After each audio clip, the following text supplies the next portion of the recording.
What's up, YouTube? Today we're back again with another video, but today we have an educational video. I'm going to be teaching you guys 5 steps in order to rank up in Rainbow Six Siege. Now, me myself, I'm currently Diamond 2 1.2 KD. Let's not talk about the win-loss. I play with shitty people. I play with my shitty friends, but that's besides the point. And I've hit champ 3 times I'm a 3 times champ, and I'm soon gonna hit champ this season. I've just been slacking a little bit because R6 is kind of dying for at the moment, not for long though. But yeah, so I'm gonna tell you guys 5 different steps that you need to take in order to rank up, and let's get it. Let's go. Alright guys, so starting with the first step, which if you're not going to do anything from this video, at least do this. It's settings. So I'm going to show you guys all the settings that you're going to need. And these go a long way because as soon as you get used to your settings, then you can actually start playing good. So I'm just going to tell you guys a little bit of important settings. I'm not going to go through preference. So for example, like these VFX and SFX, they're all preference. They don't really make a difference. You're going to want to have drone after prep on semi-automatic, or you can have it on manual, whichever one you prefer. That just makes it so that when you're in prep phase and prep phase ends, you don't get automatically kicked out your drone. So that you could like save it or whatever the situation is. You're going to want to have match replay on. That's important for watching your own games. I'll talk about that later. HUD, it's really old preference. I just have mine on normal. I don't really touch that. Audio, there's some important stuff here. You're going to want to have your dynamic range on high. And this is basically just hi-fi versus night mode. You're going to want to have it on high because it's easier to hear sounds from far apart to when it's farther away compared to when it's closer to you. But if you are new, then I might recommend low because that'll make it so you can get used to the sounds. But eventually, everybody should switch to high so you can hear sounds better. Also, an honorable mention, if you guys do play on console, then I suggest you actually, and you'd be surprised by this, I'd make sure that if you go to audio or volume and audio output, then you go to additional options. Make sure that you do not have mono output because I actually had this when I first started the game. And let me tell you, I could not tell the difference between my left and my right. I was wondering why. I I think I hit like emerald before I even realized I had this on, and then that's how I was able to hit champ. Because I had mono output, and that basically makes it so you can't differentiate the sounds between left and right. So make sure you guys have that off. Alright guys, so we're going to move on to display now. We're going to want to have VSync off, prioritize performance so that you can run the game at 120 FPS. Or if you're on PC, then you want to be running at the highest FPS. I'm not really going to go over the PC settings a lot. But you want to be generally for PC, you want to be running low graphics so that you could get the quickest performance, and you want to be running the highest FPS while still not making your game laggy, of course. For FOV, you're gonna be wanting to run 84 to 90. That's the general ballpark there. And then for controls, you're going to want to have vibration disabled. Trust me, it really makes a difference if you get used to it. If you're a vibration player, like for me example, I used to use vibration and I thought that was better, but then when I disabled it, I was able to hit champ, not even kidding. That was probably one of the problems I had, and as well as the sound I mentioned earlier, but yeah. Gadget deployment, you're going to want to have advanced, and it just makes it easier to place gadgets and disable and cancel it if you want to cancel it. Drone deployment, you're going to want to have it on advanced. So you can control when you go on your drone or not. You never get caught lacking, like automatically going on your drone. Leaning behavior, you want alternate, so you can actually do hip leaning. Controller rotation, classic goes a long way. I used to use updated. That shit was ass. Trust me, classic is the way to go. For sensitivity, I would say it's up to preference, but there's just some sensitivities that like are objectively worse than others. Like you don't want to be running like 1020 like the default settings. Fun fact, I actually had the default sensitivities all the way until I hit like gold. That was my first season of playing the game. That shit was crazy. But yeah, so you want to be probably running some pro sense. If you want, you can run my sense, but I wouldn't recommend it. Mine are kind of like medium sense. I just gotten used to it. so I'm able to play with it. But yeah, so I advise that you guys search up like a pro player sense so you can get used to that. You're gonna want to have your dead zone at 5 or whatever, and if not 5, if that causes controller drift, you're gonna want to have it at the next lowest dead zone without causing controller drift. You're gonna want to have your left and right trigger dead zone always at 0, so that you can shoot faster with DMRs. And also, I don't know if this really makes a difference. I heard some people say it does. You should, just in case though, if you should have advanced controller options off, but before you turn it off, make sure you have all these on 0. Apparently it makes a difference. I'm not sure. I just have that just in case. But yeah. And then for accessibility, you're gonna want to have optic colors really preference, but make sure you don't have like a bad color like white that could get in the way of the sky and such, or black that might be hard to see during dark places. Just want like a general good color like red, green. Not sure about blue. I'm not sure about yellow, but yeah. For the optic opacity, you're gonna want to have it 75. This is so you can see the enemy's bodies, like the crosshair doesn't get in the way. You can see the enemy body through the crosshair. Won't really affect like how you see your crosshair. Like you'll be able to still see it. You want screen shake off. That'll prevent you like bad aim moments when like a breach charge just got set off right next to you. And yeah. So that's everything for settings, and let's move on to the next step. Alright guys, for the next step, you guys are going to want to improve your game sense. So improving your game sense is really hard to help you with because there's no specific way to do it, but I'll just give you guys a couple of tips to do that. But first, let me just define game sense, and that's basically like your knowledge, IQ, and your like just your awareness of what's happening in the game and like what decisions to make in order to propel your team into victory. And generally people who play the game more have better game sense than other people. So for me, I have 101 days on this game. I think I have a pretty good game sense. But this doesn't always apply because you have some people like Fire, also known as Thunder.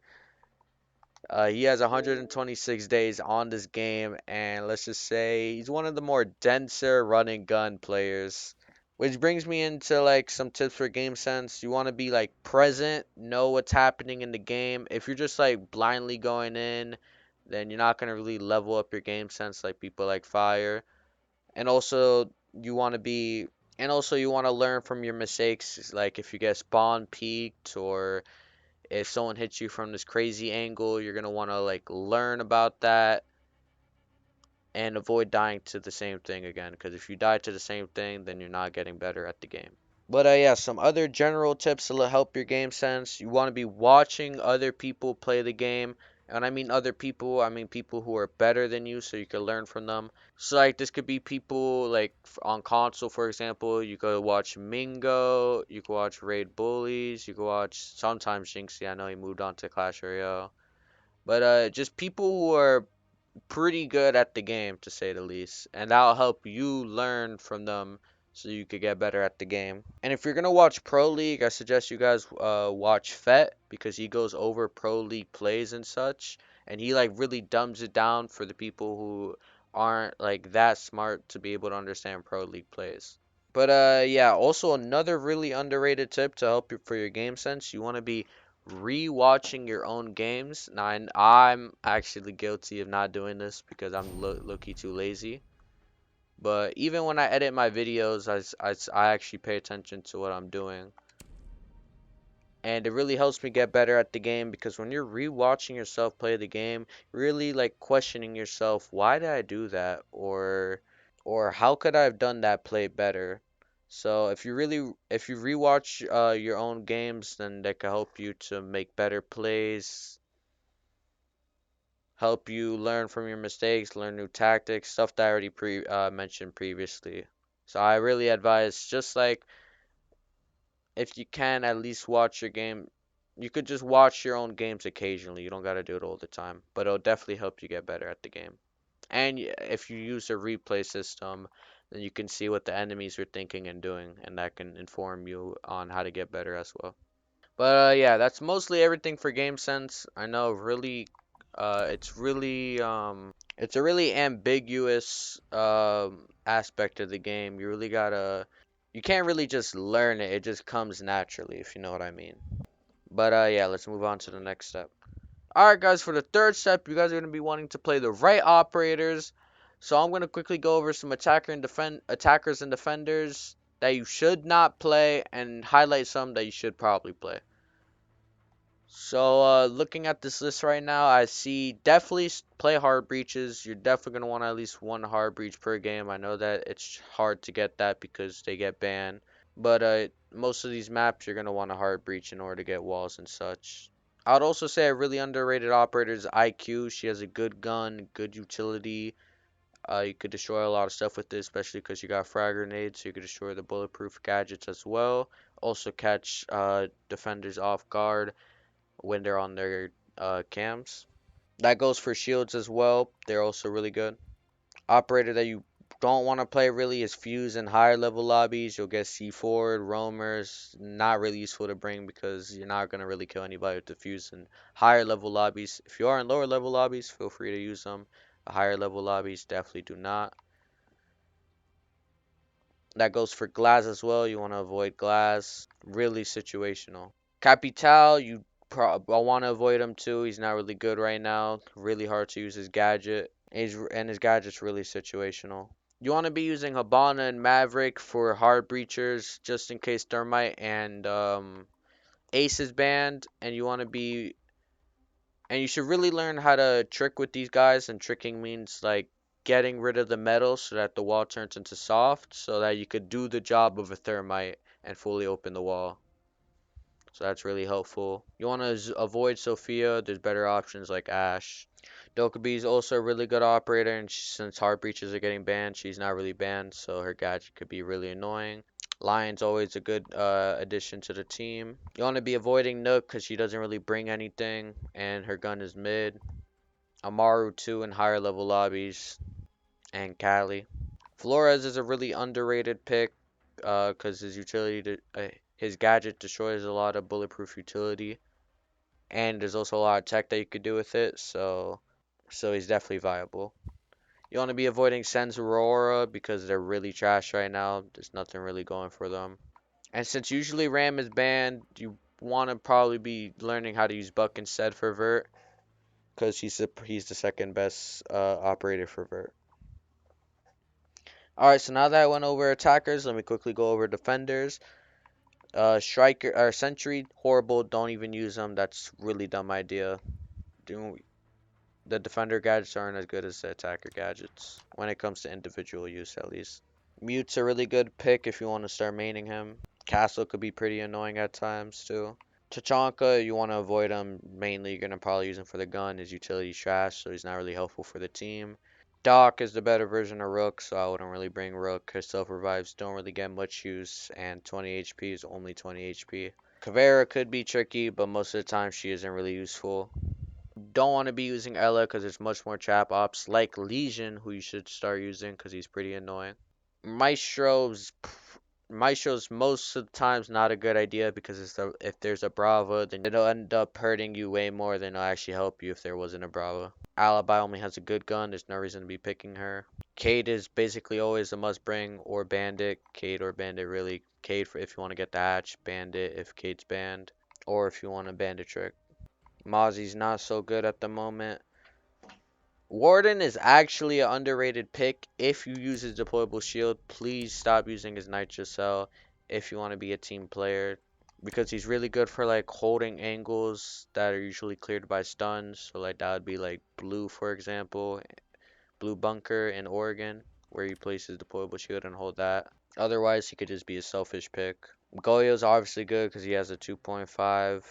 Wamai and Jaeger underrated picks. Wamai for if you're roaming and you don't want to get raped by stuns and frags, while Jaeger's more for like anchoring. Malusi's good, Aruni's good, but you gotta be careful for Aruni and the Brava gadgets. Probably ban her before using Aruni. Azami's good if you know a lot of the tech for her. Fenrir's also good because now not a lot of people ban them, so if you know good Fenrir placements, they could be annoying to deal with. And Scopus is a really underrated defender for roaming. Alright guys, well, I went over all the operators for attacking defenders that you should avoid and some mentions that you should probably start playing. And yeah. So now let's go on to the next step. Alright guys, next, which you guys probably never heard of before, is start doing map training. I hear so much people that I play with bitch about how they don't like maps and that they can't play good on a specific map. And to that, I have to say, well, isn't everybody playing on the same map? There's no reason to bitch about a map if everybody's playing on the map. Which is why you guys need to learn how to get good at every map. And the best way to do that is through map training. So if you go right to here, target drill, and then you pick whatever map you want. I think they have all the ranked maps in the game, if I'm not mistaken. You can pick whatever map you want. So say if I'm bad at bank, I could choose what side I want to be on. All these extra stuff, not really necessary. But yeah, you could press play, and then it'll bring you to the map, and you could train against dummies, learn common angles, learn the names of rooms, etc., etc. And I'll basically help you go through maps easier so that you don't have that weakness of, oh, I'm not good at this map, or I'm not good at Emerald Plains, or I'm not good at attacking bank, etc., etc. So we can see him right here, and it says eliminate targets in basement. So I'm gonna go to basement real quick. Now I'm actually not too good at bank myself, but I don't use that as an excuse because I could just always use map training, learn the common angles, like that corner, that pixel peak right there. You want to be having headshots only so that they'll help you with your head level. I'll explain more about aim later. But yeah. You also learn like these names, like this is secure hallway, that's vault.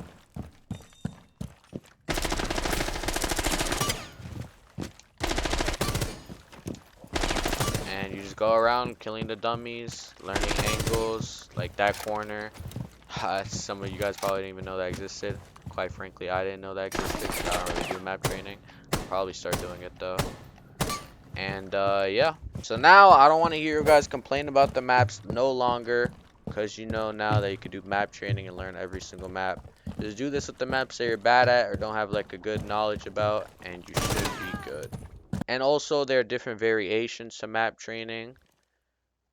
So for example, if we go back, you have the landmark drills, which help you more with like the actual map and like the room names and such. Target drills, I already told you, helped you with like common positionings. Field training, if you want to actually play a real game, but it's like with AIs, so you can like learn more attacking and defending tactics.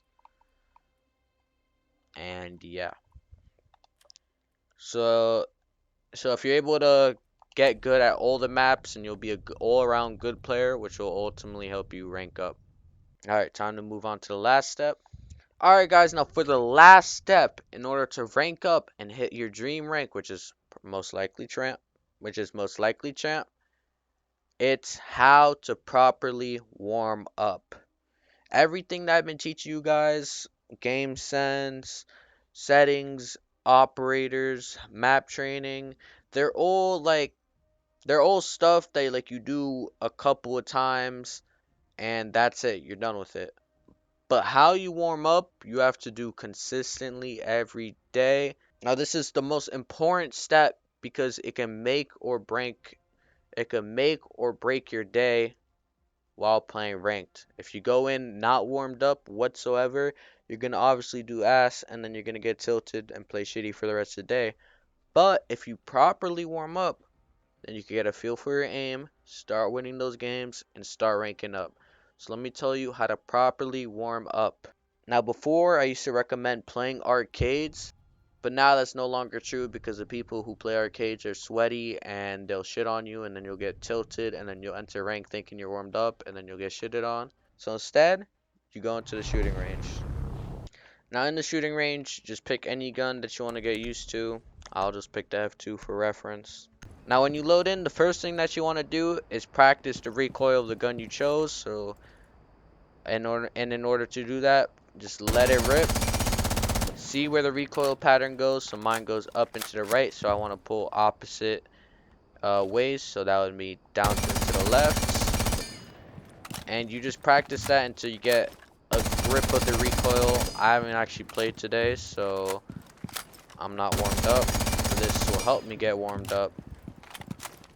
You see right there, that's actually pretty good, not gonna lie.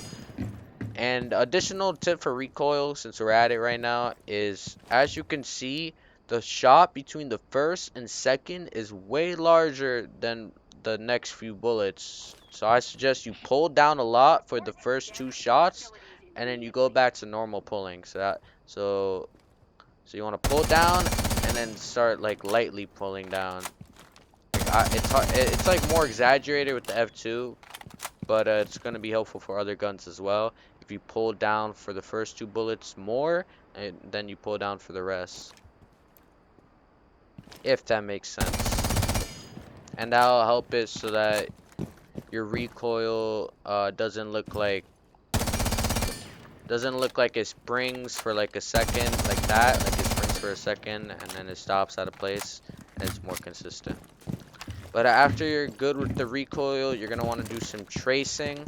So it's moving around, tracing the head. Do this for however much time you want. For me, doing this stuff like kind of makes me anxious for some reason. I'm not sure why. But yeah. So you get your tracing. This will help you like actually be able to flick on people. To help you in gunfights, so you don't whiff your whole entire mag. And if you want, you can also add some shots with it, so you could incorporate your recoil control from before. It's more harder the farther you do it away. So if you want to do it for 20 meters, it gets harder since you gotta do more micro adjustments. But yeah, so after you're done tracing, you could do this if you wanted to. I don't really do it because it's more like, it's like unrealistic. It's putting you in unrealistic scenarios. So instead, after you tested your recoil, tested your tracing, did both at the same time, whatever, then you can go quit the shooting range. And then you can actually warm up on arcades, do 1 or 2 arcades. What I mean by arcades is go to training, select settings for deathmatch, and turn off team deathmatch, turn on free for all. And then just do like 1 or 2 free-for-alls until your aim looks good. And that's how you fully warm up before a ranked match. So using all these steps that I've taught you guys today, it's going to get you to champ. Trust me, I don't even do all these steps and I'm almost about to hit champ. But I'm going to start doing these steps and then I'm going to hit champ. And if you guys want to see that, I stream at random times, so in order to figure out when I stream, you're gonna have to subscribe and turn on notifications. And while you're at it, you might as well like up the video so you can support the channel. I greatly appreciate it. I'm trying to revive Siege because it's kind of dying right now, but I feel motivated to lock in. And you'll see that when I hit champ, because next stream, I guarantee you, I'm going to incorporate these steps, and I'm going to hit champ, and I'm going to prove to you guys that this shit actually works. Because actually, most of the stuff I don't even do. Like, I don't watch other people play, really. I don't watch my own games, really. My operator selection could be kind of questionable at times. I don't really do I don't do map training, and I don't really warm up that way because I just start up an arcade because I want to quickly get into rank. Or if I'm feeling bold, then I just hop straight into rank with no warm up. But I'm gonna start doing all those things, and you guys are gonna see me hit champ, and then you can hit champ for yourself after you do those, after you incorporate uh these 5 steps. Anyways, guys, I hope you guys enjoyed the video. My mouth is dry after all that yapping, so I'm gonna close out right here, and I'll see you in the next video. Peace.